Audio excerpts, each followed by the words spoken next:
Hello বন্ধুরা, কেমন আছেন? আজ শুক্রবার, সবাইকে জুম্মা মোবারক। ঢাকা শ্যামপুর ইকো পার্ক, এই পার্কে নাকি বাংলাদেশের সবচেয়ে ভয়ানক রেঞ্জার রাইডটি আছে, যে রাইডে দুর্বল হার্ট ও নরম মনের মানুষদের উঠা মানা।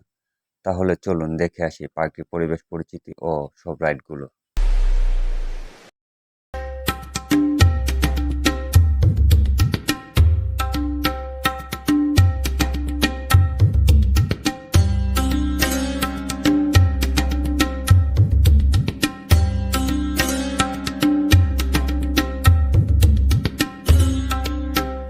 শহরে থেকে গ্রামের অনুভূতি চান? তাহলে এখানে চলে আসুন। নদী, প্রকৃতি সবকিছু একসাথে দেখতে পারবেন।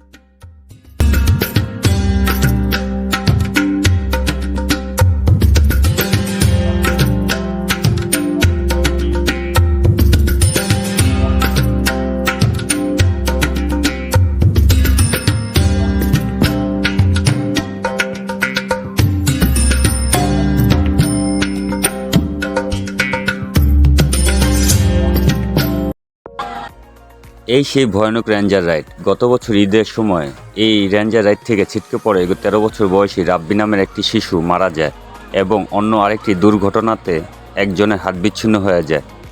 বিশেষ করে আপনাদের কাছে আমার পরামর্শ বা অনুরোধ থাকবে, দুর্বল হার্ট আর নরম মনের নারী, পুরুষরা ও ছোট শিশু এই রেঞ্জার রাইড থেকে দূরে থাকুন। পরন্ত বিকেলে পেরিয়ে হয়ে যাচ্ছে সন্ধ্যা। সূর্যমামা টিপটিপ করে চলেছে তার নিজ গন্তব্যে। এই অপূর্ব সুন্দর পরিবেশে আসলে আমাদের শরীরটা পরিষ্কার না হলেও মনটা ঠিকই পরিষ্কার হবে। যদি ভিডিওটি ভালো লেগে থাকে তাহলে চ্যানেলটি একটি সাবস্ক্রাইব করে সোহেল ওয়ার্ল্ডের পাশে থাকবেন। সবাই ভালো থাকবেন, সবাইকে ভালো রাখবেন। ধন্যবাদ সবাইকে।